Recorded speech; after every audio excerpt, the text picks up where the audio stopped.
হরে কৃষ্ণ। আমি এখন বাল্মীকি ঋষির কী করে হলো সেই গল্পটা বলছি, তোমরা মন দিয়ে শোনো। দস্যু রত্নাকর ছিল, সে সবাই অনেকেই জানো, তবু আমি একটু ছোট করে বলছি। সে মানে ছিনতাই চুরি ডাকাতি করে সে খেত, মানুষকে মারধর করে যে টাকা পয়সা পেত নিয়ে বাবা মা ছেলে পুলে স্ত্রীকে খাওয়াতো।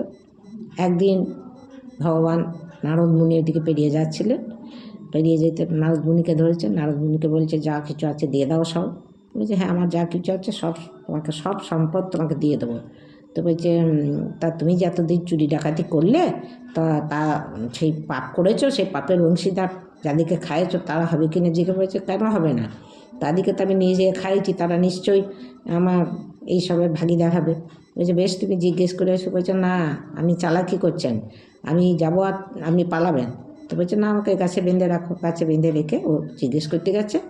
সবাই বলেছে না, তুমি তুমি আমাদের ছেলে, তোমার মানে রোজগার করে বড় হয়ে খাওয়ানোর কর্তব্য।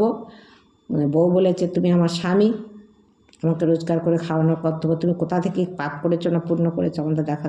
তখন ওর মতি ঘুরল, তখন সে এসে নারদ মুনির কাছে, নারদ মুনি তো জানে না, বলে বেশ তাহলে আমি আমার সম্পদ দিয়ে দিচ্ছি, আমার সম্পদ হচ্ছে রাম নাম, এই রাম নাম তুমি করো।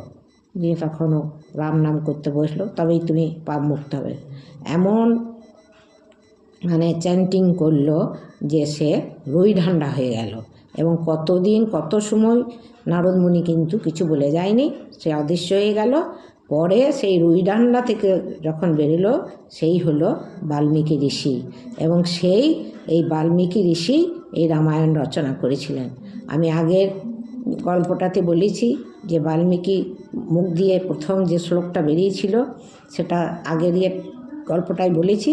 এইটাতে সেই গল্পটা এর পরেই সেই গল্পটা আছে, তা আমি আগেই বলে দিয়েছি। এইটাই হচ্ছে বাল্মীকি ঋষির তে পরিণত হওয়ার গল্প।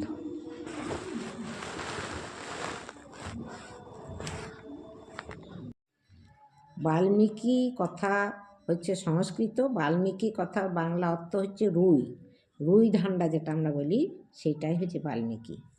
এটাই সংস্কৃতিতে বলে বাল্মীকি।